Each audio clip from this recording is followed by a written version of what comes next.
Hello everyone, welcome back to Lakshmi kitchen. ಇವತ್ತಿನ ಈ ವಿಡಿಯೋದಲ್ಲಿ ಎಗ್ ಕರಿ ಅಥವಾ ಮೊಟ್ಟೆ ಕರಿ ಯಾವ ರೀತಿ ಮಾಡೋದು ಅಂತ ನೋಡೋಣ ಬನ್ನಿ. ಇದಂತೂ ಅನ್ನದ ಜೊತೆ ಮುದ್ದೆ ಜೊತೆ ಸಖತ್ತಾಗಿರುತ್ತೆ ಅಂತ ಹೇಳ್ಬೋದು. ಈ ರೆಸಿಪಿ ಮಾಡೋದಕ್ಕೆ ನಾನು ಒಂದು 5 ಮೊಟ್ಟೆಗಳನ್ನ ಚೆನ್ನಾಗಿ ಬೇಯಿಸ್ಕೊಂಡು ಸಿಪ್ಪೆ ತೆಗೆದಿಟ್ಕೊಂಡಿದ್ದೀನಿ. ಅದನ್ನು ಈಗ ಒಂದು 4 ಕಡೆ ಲೈಟಾಗಿ ಕಟ್ ಮಾಡ್ಕೋಬೇಕಾಗತ್ತೆ. ಈ ರೀತಿ ಎಲ್ಲ ಮೊಟ್ಟೆಗಳನ್ನು ಲೈಟಾಗಿ ಕಟ್ ಮಾಡ್ಕೋಬೇಕು. ನಂತರ ಇದಕ್ಕೆ ಸ್ವಲ್ಪ ಮಸಾಲೆ ಬೇಕಾಗುತ್ತೆ. ಮಸಾಲೆ ರುಬ್ಕೊಳ್ಳೋದಕ್ಕೆ 1 ಕಪ್ ಆಗುವಷ್ಟು ತೆಂಗಿನಕಾಯಿನ ತಗೋಬೇಕಾಗತ್ತೆ. ಹಾಗೆಯೇ 1 ಟೊಮೆಟೊ ಹಣ್ಣನ್ನು ಕಟ್ ಮಾಡಿ ಹಾಕೋಬೇಕು. ಸ್ವಲ್ಪ ಕೊತ್ತಂಬರಿ ಸೊಪ್ಪು, ಹಾಗೆ 4 ಲವಂಗ, ಒಂದು ಸ್ವಲ್ಪ ಚಕ್ಕೆನ ಹಾಕೋಬೇಕು. ನಂತರ ಸ್ವಲ್ಪ ನೀರನ್ನ ಹಾಕಿ ನುಣ್ಣಗೆ ರುಬ್ಕೋಬೇಕಾಗತ್ತೆ. ನೋಡಿ, ಈ ರೀತಿಯಾಗಿ ರುಬ್ಕೋಬೇಕಾಗತ್ತೆ. ನಂತರ ಒಂದು ಬಾಣಲಿಗೆ 1-2 ಸ್ಪೂನ್ ಆಗುವಷ್ಟು ಎಣ್ಣೆನ ಹಾಕೋಬೇಕು.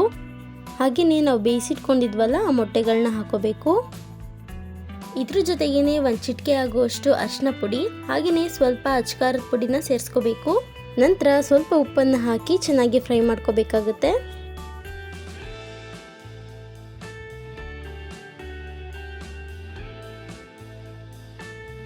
ಇದು ಸ್ವಲ್ಪ ಹೊತ್ತು ಫ್ರೈ ಆದಮೇಲೆ ಇದನ್ನು ಒಂದು ಸೈಡ್ಗೆ ಎತ್ತಿಟ್ಕೋಬೇಕು. ನಾನು ಒಂದು ಪ್ಲೇಟ್ಗೆ ಎತ್ತಿಟ್ಕೋತಾ ಇದ್ದೀನಿ. ಈ ರೀತಿ ಫ್ರೈ ಮಾಡ್ಕೊಳ್ಳೋದ್ರಿಂದ ಮೊಟ್ಟೆ ಬೇಗ ಬೆಂದು ಮಸಾಲೆ ಜೊತೆ ಕಲಸೋಗೋದಿಲ್ಲ.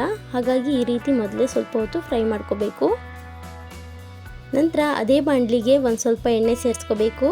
ಎಣ್ಣೆ ಚೆನ್ನಾಗಿ ಕಾದ ನಂತರ ಒಂದು ಸ್ವಲ್ಪ ಜೀರಿಗೆ, ಹಾಗೆಯೇ 2 ಪಲಾವ್ ಎಲೆನ ಹಾಕೋಬೇಕು.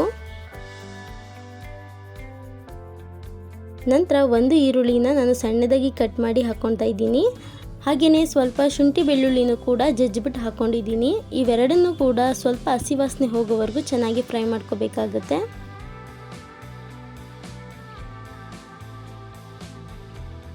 ಈರುಳ್ಳಿ ಸ್ವಲ್ಪ ಬಣ್ಣ ಬದಲಾಗಬೇಕು. ಆವಾಗ 1-2 ಟೊಮೆಟೊ ಹಣ್ಣನ್ನು ಸಣ್ಣದಾಗಿ ಹೆಚ್ಚಿಬಿಟ್ಟು ಹಾಕ್ಕೋಬೇಕು. ಟೊಮೆಟೊ ಕೂಡ ಸಾಫ್ಟ್ ಆಗೋವರೆಗೂ ಚೆನ್ನಾಗಿ ಫ್ರೈ ಮಾಡ್ಕೋಬೇಕಾಗುತ್ತೆ. ನೀವು ಬೇಕಿದ್ರೆ ಟೊಮೆಟೊ ಬೇಯುವಾಗ 1 ಚಿಟಿಕೆ ಆಗುವಷ್ಟು ಉಪ್ಪನ್ನು ಸೇರಿಸ್ಕೊಂಡು ಬೇಯಿಸ್ಕೊಂಡ್ರೆ ಬೇಗ ಬೇಯುತ್ತೆ ಟೊಮೆಟೊ. ನಂತರ ನಾವು ರುಬ್ಬಿಟ್ಕೊಂಡಿದ್ವಲ್ಲ ಆ ಮಸಾಲೆನ ಸೇರಿಸ್ಕೋಬೇಕು. ಮಸಾಲೆ ಹಾಕಾದ ನಂತರ ಮಸಾಲೆಯಲ್ಲಿರುವಂತಹ ಸ್ವಲ್ಪ ಹಸಿ ವಾಸನೆ ಹೋಗಬೇಕು, ಅಲ್ಲಿವರೆಗೂ ಫ್ರೈ ಮಾಡ್ಕೋಬೇಕಾಗುತ್ತೆ. ನಂತರ ಈ ಮಸಾಲೆಗೆ ಸ್ವಲ್ಪ ಮಸಾಲೆನ ಸೇರಿಸ್ಕೋಬೇಕಾಗುತ್ತೆ. 1 ಚಿಟಿಕೆ ಆಗುವಷ್ಟು ಅರಿಶಿನ ಪುಡಿ, ಹಾಗೆಯೇ 1/4 ಟೀ ಸ್ಪೂನ್ ಆಗುವಷ್ಟು ಅಚ್ಕಾರದ ಪುಡಿ, 1/4 ಟೀ ಸ್ಪೂನ್ ಆಗುವಷ್ಟು ಧನಿಯಾ ಪುಡಿ, 1/4 ಟೀ ಸ್ಪೂನ್ ಆಗುವಷ್ಟು ಗರಂ ಮಸಾಲ, ಹಾಗೆ 1/2 ಟೀ ಸ್ಪೂನ್ ಆಗುವಷ್ಟು ಪೆಪ್ಪರ್ ಪೌಡ್ರನ್ನ ಸೇರಿಸ್ಕೋಬೇಕಾಗುತ್ತೆ.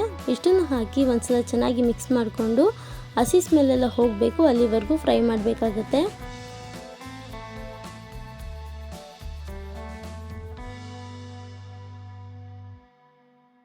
ಚೆನ್ನಾಗಿ ಫ್ರೈ ಮಾಡ್ಕೊಂಡಿದ ನಂತರ ನಿಮಗೆ ಕನ್ಸಿಸ್ಟೆನ್ಸಿ ಎಷ್ಟು ಬೇಕೋ ಅಷ್ಟು ನೀವು ನೀರನ್ನ ಸೇರಿಸ್ಕೋಬೇಕಾಗುತ್ತೆ.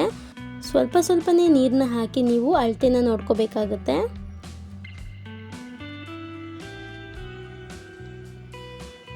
ನೋಡಿ, ನಾನು ಈ ಅಳತೆನ ಮಾಡ್ಕೊಂಡಿದ್ದೀನಿ. ಸ್ವಲ್ಪ ಗಟ್ಟಿಗೆ ಮಾಡ್ಕೊಂಡಿದ್ದೀನಿ.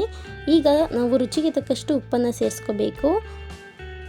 ಉಪ್ಪನ್ನು ಹಾಕಿ ಒಂದ್ಸಲ ಚೆನ್ನಾಗಿ ಮಿಕ್ಸ್ ಮಾಡಿಕೊಂಡು ಒಂದು ಪ್ಲೇಟ್ನ ಮುಚ್ಚಿ ಒಂದು 5 ನಿಮಿಷಗಳ ಕಾಲ ಚೆನ್ನಾಗಿ ಬೇಯಿಸ್ಕೋಬೇಕಾಗುತ್ತೆ. 5 ನಿಮಿಷ ಆದಮೇಲೆ ನೋಡ್ಬೋದು ಮಸಾಲೆ ಎಲ್ಲ ಚೆನ್ನಾಗಿ ಬೆಂದಿರುತ್ತೆ, ಹಾಗೆ ಸ್ವಲ್ಪ ಮಸಾಲೆ ಗಟ್ಟಿ ಆಗಿರುತ್ತೆ.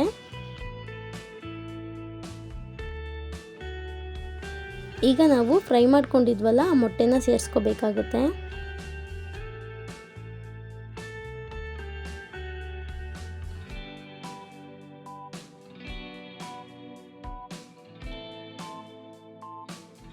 ಮೊಟ್ಟೆ ಹಾಕಿದ ನಂತರ ಒಂದ್ಸಲ ಚೆನ್ನಾಗಿ ಮಿಕ್ಸ್ ಮಾಡ್ಕೋಬೇಕು. ನಂತರ ಮತ್ತೆ ಒಂದು ಪ್ಲೇಟ್ನ ಮುಚ್ಚಿ ಕರೆಕ್ಟಾಗಿ 1 ನಿಮಿಷಗಳ ಕಾಲ ಬಿಡಬೇಕಾಗುತ್ತೆ. ಲೋ ಫ್ಲೇಮಲ್ಲಿ ನಿಧಾನಕ್ಕೆ ಬೇಯಿಸ್ಕೋಬೇಕು.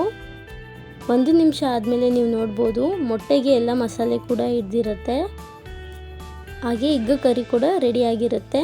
ಈ ಎಗ್ ಕರಿ ಮುದ್ದೆ ಜೊತೆ, ಅನ್ನದ ಜೊತೆ, ಹಾಗೆಯೇ ಚಪಾತಿ ಜೊತೆ ಎಲ್ಲದರ ಜೊತೆಗೂ ಸಖತ್ ಕಾಂಬಿನೇಷನ್ ಅಂತಲೇ ಹೇಳ್ಬೋದು.